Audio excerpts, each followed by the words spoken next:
Welcome back to part 2 of episode whatever of Gamer's Guide to the Galaxy. 11, yeah. It's episode 11. I remember We've been doing this for 11 weeks, guys. Yep.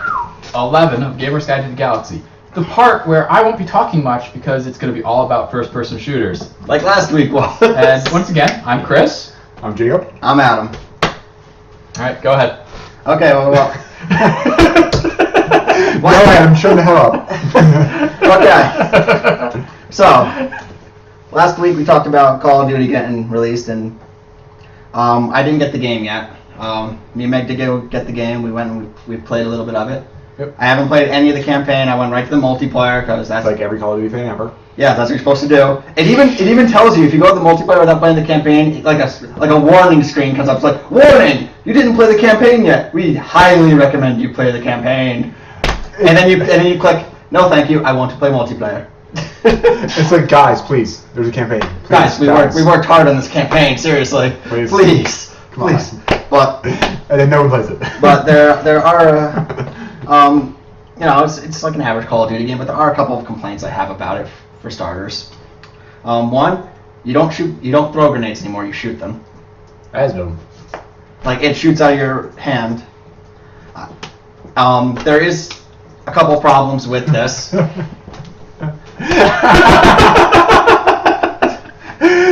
I want that. What? If that would be a plus in my book. It just Kamehameha hard thing. By dodge. If there's a PC version, there's going to be a mod for it. You know it. Oh! That'd be really fast stuff. Oh god, what would that be? Tactical nuke. Tactical nuke. That was way too quick. Yeah. I'm going to for the rest of the episode. He stood here for like 5 episodes charging up the spirit No. bomb, okay? Jacob, you have to get the tactical nuke like immediately into the match, otherwise you're never going to get it. He's running in the corner just somewhere just... Guys, just don't die, and I got this. and also I just want to, on the same side note, Frieza's really stupid because he keeps seeing him standing there like this and doesn't occur to him to ever look up. Yeah. But yeah. Anyways, the problem with that is like a lot of the times like you think like, oh, I gotta arc this, Yeah. When you first go into the game, that's your mindset when you throw grenades. I gotta arc this. So what do you do? Physics. What do? You aim up, but nope. Now you way overshot it. Another thing is they don't let you go into a match with multiple grenades right away. That's annoying. So you have to unlock an ability to get rid of this thing that exo something. I forget what they call it. Exoskeleton. Something like that. They're calling it kissing and hugging? Yes. Oh, okay. It's an exo ability. That's what it was. Yeah, XO. XO. Kissing and hug? Exoskeleton. Got it. Exo. God. It's okay, Jake. It's okay. Is that too much of a pun for you? Yeah, it was. You can't handle the pun? I can't. Can't handle the pun. Where do I have to get out of I can't handle a pun? It's not the kitchen. Where do we gotta go? Okay. Really out of Gamer's Guide to the Galaxy. Yeah. But like the exo abilities from my experience are pretty much useless. There's a cloak, but it's like you start shining. Oh, so you mean you're just Edward. Yeah. It's the Edward ability. Yeah. Where you Isn't just that sparkling? shine bright like a diamond. Yeah. It's sparkling, isn't it? Make a joke. Were you? So you don't understand an actual joke, because you just make puns. Yes. He's like, oh my god, there's a joke. There's a joke. What is that? It's a joke? But like, What is the jokes? when someone's cloaked, the only way a cloak really helps is if it's like completely across map. Like it does nothing. You can't walk into a building cloaked and not be noticed by everyone immediately in that building. There's like other things, like you get an increased life for like 2 seconds. Doesn't really help much unless you're running away. And even then, like an extra bullet into your foot will kill you anyways. That's what I always hate about Call of Duty. It's pretend physics. It pretends to be realistic, where no part of that game is realistic. Yeah. You see, the bullet gets embedded in your bloodstream and then flows to your heart and you die. Yes, that's actually what really happens. fast. Yeah. There's also the double jump. They added a double jump, guys. And my problem with the double jump is anyone who plays the game at the default sensitivity, your controller is not going to be able to keep up with the double jump. You cannot aim at someone double jumping and shoot them the whole time at the default Well, that's the whole sensitivity. point. But at a higher sensitivity, you could. That's the whole point, though. they make the controls for people who can't play FPSs, and then never tell you how to switch them. And they expect you to figure it out at some point. It's kind of annoying because I've seen people who are really good at Call of Duty play it with default settings, and maybe they're not having a problem with this, but oh yeah, one shot, one kill all the time with a sniper. Shot in the foot, dead. Shot in the pinky, you're dead. Well, again, it just sends a whole rippling effect up your arm and causes a heart attack. Well, resonance. Yes. I was going to say, there is a small bit of science that could back that up, where it's a shockwave, if it's traveling beyond the speed of sound. But I doubt it. No. You hear the shot and then you get hit. Not the other way around, Jacob. Okay, I'm just saying, if we aren't dealing with future tech... It depends upon the gun. There are weapons that can fire a bullet faster than the speed of sound. In fact, a lot of bullets travel faster than the speed of sound, in which case you get hit by the bullet before you hear the gunshot. Yeah. And then you... We're talking about Call of Duty, guys. It's the same time. I'm talking about real physics. And also, if we're boasting future physics, I would imagine they'd be able to, make explosives so that we could go faster than the speed of sound. I like how you're saying future physics. I said physics is changing in the future. It is. It is? In Call of Duty it is. Call of Duty. Call of Duty physics are all over the place. Call of Duty, you can jump this high and then double jump another 10 feet. Like, your feet are here. That makes sense. You can get your feet to here? Everybody is Michael Jordan. Oh, yeah. I might be able to get my feet to there, yeah. Like fully stand up, feet to here? No. You said feet to here. You said feet to there, yeah. I can touch the toes. I can get my feet to there too, but... We're on the same page here. Yeah. We could totally get our feet to there. Yeah. I'm talking about Call of Duty where they stand perfectly straight up all the time. Exactly. Weird physics. Well, weird physics, you're right, but, ignore reality of physics and it can be a decent game. I mean, overall, it is just fun to go in and shoot people. That's why you play FPS games. I don't say that. I thought the most fun thing about it, I was watching someone else play. Busybody voice. And every time she killed this one little kid, the little kid would get all pissed off and talk in the chat, which just encourages people to kill them again and again and again. Yes, I thought that is what Call of Duty is. It is nothing but shooting little kids. You better end the sentence well. No pressure. Who are not going good. Homophobic, racist, who constantly are sleeping with your mother. That is what Call of Duty is. Because when they kill you, they will say things about you that are hurtful. Do they have feelings? Yes. And then talk about what a great time they showed your mother the other night. Are the little 8-year-olds hurting your feelings, Adam? Yes, they took my mom out to a nice lobster dinner and never called her back. I am very upset about this. Lobster bisque. Yes, it was lobster bisque. Okay, but... Well, the other game that came out, yes. Our other first-person shooter, is obviously Halo, which came out officially today. I got it last night. I mean, it's not really a new game. It's remasters of all the old games. With the Master Chief ones. Any game that did not have Master Chief as the main character. So pretty much the actual main series games. Yeah, main Halo 2, 3, and 4. So the big titles. Yes. Well, there's Reach, ODST. I know. Okay, just making sure. Halo Wars. I'm aware of the infinite Halo titles that were only supposed to be 3. Yep. Yeah. I'm aware. So, personally, I had a lot of gripe with it when I got it because 1, I couldn't play it. 2, the servers went down. And 3, when they finally came up at 6 in the morning, I was asleep. Yeah. So I didn't get to do my normal, 2 in the morning playthrough. But I do like, I've played through 2 of the different games so far. Actually, no, 3 of them now. I've played through 1, 2, and 3. I've not touched 4 because I don't really care. I've played Halo 4 on normal standard definition before and high definition. It's not going to be anything new to me. No, it's really not going to be anything. What did they do with 4? I mean, 4 came out, a year ago? They just put it in there because it's Master Chief Collection. Yeah. But the amount of remastering that they did to these games, and they handle it with such precision and care, it's mind-blowing. They actually added buttons so that way you can switch back from the old graphics to the new graphics. Like they did in the anniversary edition of Combat Evolved. Yep. And they brought that back. And it's actually a lot better in this one. I don't know if you've done it in 2. It actually just switches. Yeah. It doesn't fade in, fade out like the other did. actually in 1 it just switches too now. Oh, does it? In this one? It's just like ding, I know in ding, the original ding, game it faded in, faded out, which drove me nuts. This one I can actually just sit there and toggle it, and I can sit there and look at a rock, but crappy rock, real rock, crappy rock, real rock, crappy rock, real rock, and it's freaking amazing. I was sitting there going, wow, they completely redid the Shrike. Actually, there was points where I sat there in a hallway and went, doop, and it's actual pillars that are built like in the Halo style where they're fragmented with different plates soldered in and different profile definitions and lighting effects and all that, and there's a skylight with the freaking earth up there, and then I switch it and it's like blue pane, blank walls.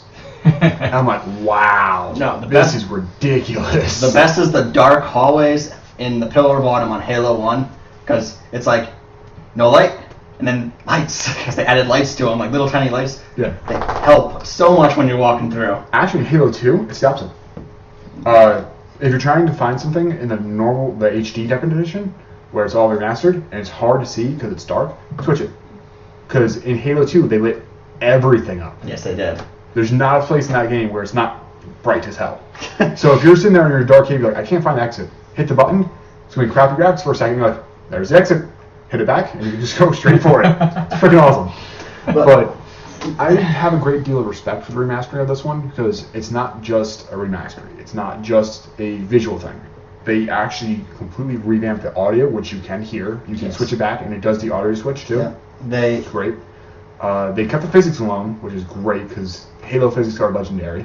They didn't touch the balancing of the weapons in any of the games. Yep. So, like, if you go and you play Halo 1, it's like, I got the extremely buff Neither that I just fire in the air and it just rains down and kills everyone. And then you switch to Halo 2 and it's like, okay, I gotta aim directly at him. But it's still great. But it's still great. And you go to Halo 3 and it's like, this thing, I gotta fire an entire clip in and then maybe some more to kill him. No, Halo 3 it's only one clip and it does heat seek and it will blow you up in multiplayer. But it's gotta be, you gotta actually aim at them. You can't. Yeah. You have to have it as red reticle and then it heat seeks. You can't do in Halo 1. And I just killed the entire team.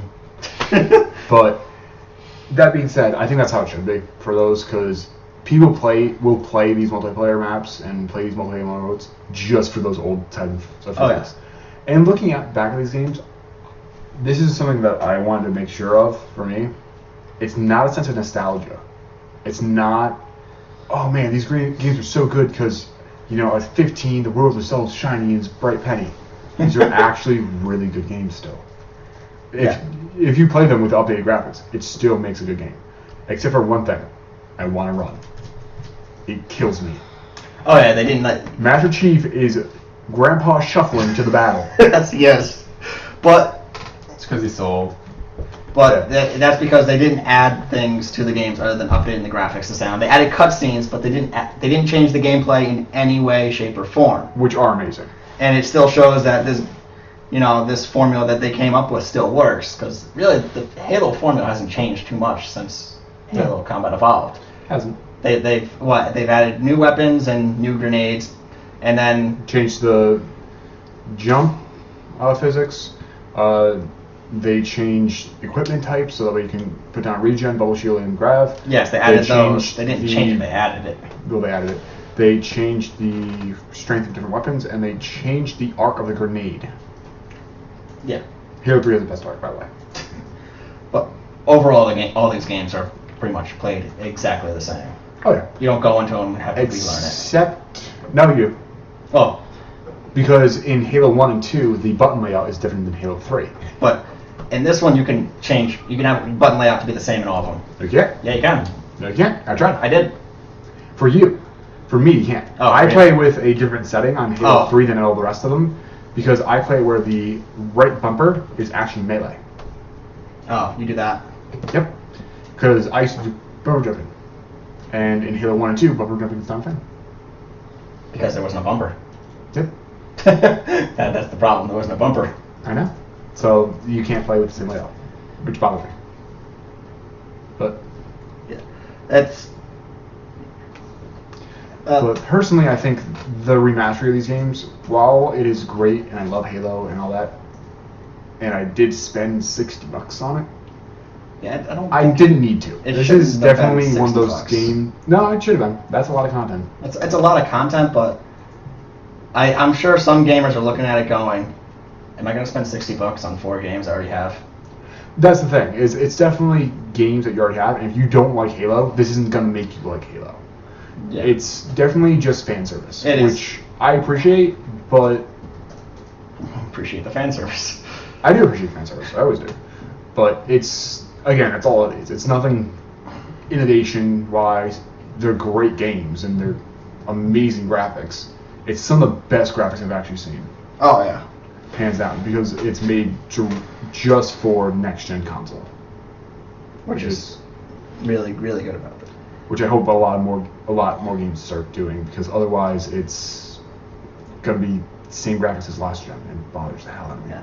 Well, yeah, there were a couple of problems I had with the multiplayer today. One, I couldn't find anyone to play with. I sat and waited for like 10 minutes to get players. Saw. I think the problem with that is though right now is what multiplayer we're trying to do. I was trying different ones. I tried Team Slayer, which is usually like probably the biggest one. That's the one that everyone goes to. Yep. So I thought that would be the best, and no, I was still having trouble. So I tried SWAT. Getting nowhere with SWAT, so I tried Big Team Battle. Oh man, was it Big Team Battle? Oh, yeah. By the way, Gun Goose CTF. Amazingly fun game. Is it? It's everyone's on mongooses that have guns on them, and you have to capture the flag. You can't get off the mongoose, so you're just running into grenades. No, it's just a machine gun on the front of a mongoose, and you're all just going over, doing flips and shit. Yeah, I saw that just before I came over here. Yeah. But you wouldn't know because you weren't reading chat. No, I wasn't. Oh, it's MP3. Anyways, see, that would be much better if there's grenades, because the amount of flips you would do. If I could stick somebody up the back of a mongoose like that, just go.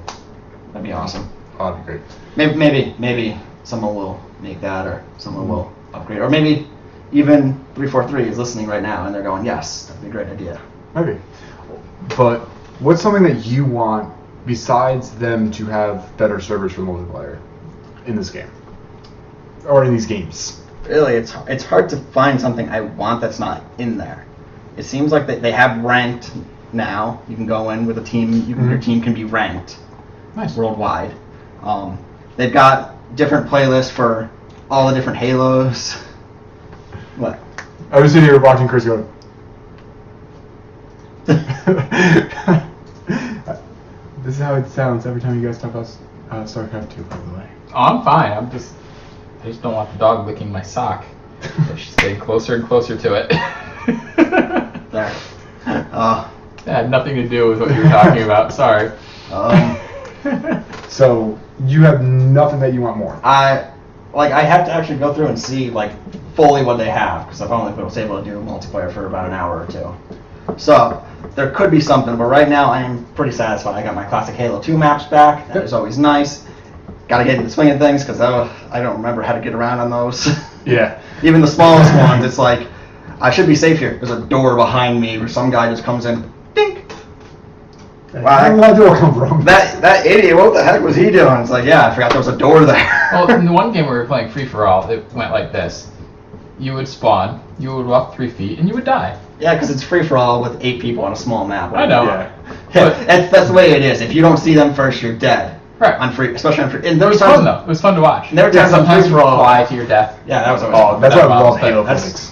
Halo physics. Sometimes, you'd walk into a room, you'd kill someone, and then immediately someone just comes from the right side and kills you. That's kind of how free-for-all works. My favorite is when you both just run at each other shooting, and then both die. Yep. One thing that I really want, and I said it once before I went on stream, is I want my custom maps back. I know that I can't get them back. I can't just be like, oh, well, I have this map in Halo 3. Let me download it from Halo 3 Cloud and bring it over. I want the recreation of these maps. You know what I mean? Oh, yeah. Because there was games that I've played for a month or two, like game time, not lifetime. Yeah. And it was just Halo on Halo on Halo on Halo on Halo. That's what the name was of it. And that's the game type, the map, and the game. It's on Halo 3. And it's just an infection map with a dude with unlimited sniper ammo and rocket ammo in the middle of this huge ring suspended in the sky, which is a obstacle course, which you have to either run, do on mongoose, or on a warthog. And the warthog can't fit on it completely, so you have to kind of like make it work. But it can take a hit from a sniper rifle without moving. A mongoose can't. No. Roll. So if you get hit by a sniper rifle on a mongoose, you die. If you get hit with a rocket, you die. But it's faster, so that way you can kind of outrun the reticule of a sniper. But if he gets in front of you and hits it perfectly, you're screwed. Right. But there's like 10 of you, so he has to make sure that no one gets there, so he might not be trained on you. If you're running, you can jump up and down. It's easier to navigate the course to an extent, but you're slow as hell, and you can just sit there and go, dead. Oh yeah, being the last one, you're just like, oh, I should have grabbed that mongoose. Well, keep in mind, the track is super small. It barely fits it can fit a mongoose with little to no error. It can fit a warthog on 2 wheels. That's it. And that's all you get. And it was the most fun thing ever. We had people jumping in, jumping out, jumping in, jumping out. And we played for hours. I would come home from school in 7th, 8th grade and just sit there and play this ridiculous game type for hours. And I'm hoping that it gets made again because that was the most fun thing I've ever done in Halo. But I'm really looking forward to those Forge matches, which I'm really glad to see that they brought that back because that was the greatest thing ever. I am looking forward to see what people will make in Forge. Mm-hmm. Do you know if they changed Forge? Did they add anything, or is it just are we just going with the classic Halo 2 Forge, Halo 3 Forge, Halo 4 Forge? I haven't seen it yet. Okay. I haven't been in Forge. Yeah, I figured. But there's a lot of things that can be done in Forge. I mean, I think it was Halo 3 that made it so you can have like the huge expansion, or you can have the small little room. Yep. So that's always good. If you got the time to go into Forge and you're patient enough and good at Forge, you can make some amazing things that'll keep you. Oh yeah. And several other people entertained for hours on end. And that's to be said that the community of Halo with Forge, they are actually pretty much game developers at this point. Because I don't know if you've ever played them, but the Forge is you make a map. Right. Yeah. With predefined things in there. The amount of things that they found out how to do, there's maps where I didn't know that was possible. Like, they got you outside of a game, like, through an exploit of a glitch, and it's like, you jump in this jump pad, and all of a sudden you're in space, but they built a platform up here where you're not supposed to get to, and it's this amazing game type where it's so much fun, and it's just something super easy, where you're jumping through, and you're platforming on a first-person shooter. I mean, some of the things I've seen in Forge, I've seen golfing. Oh yeah, with gigantic with golf ball and band hammer golf swing. Great. A Saw map, like as in Saw the movie. Yep, I've seen it. Like, you have to go and you have to make choices, and it's like, do I go left or right here? You go left and yeah, I'm dead. You go right and okay, you lived. Or it's like, here, run across this very narrow bridge, and oh yeah, there's giant-sized death balls moving around it. Oh my goodness, the death balls. Death balls. I totally forgot about death balls. Oh my goodness. That's been the best thing ever. Oh yeah, they were. Well, incidentally, it's time to wrap up the show. But so remember, everybody, death balls. But we're going to be playing Halo after this. Yep. After we need to set up, so there's going to be a delay. We're going to be off stream for a little bit, but we'll be back. Pretty soon. And it'll take us probably a little bit to get perfectly set up with the sound because we are using multiple displays this time. So bear with us with the sound. I know that's probably going to be an issue. Yeah. But we hope to have it up soon, back on stream with a lot of fun. Yep. It'll be a lot of fun. So we'll see you guys soon, and thanks you for watching. Yeah. Have a good night, everybody.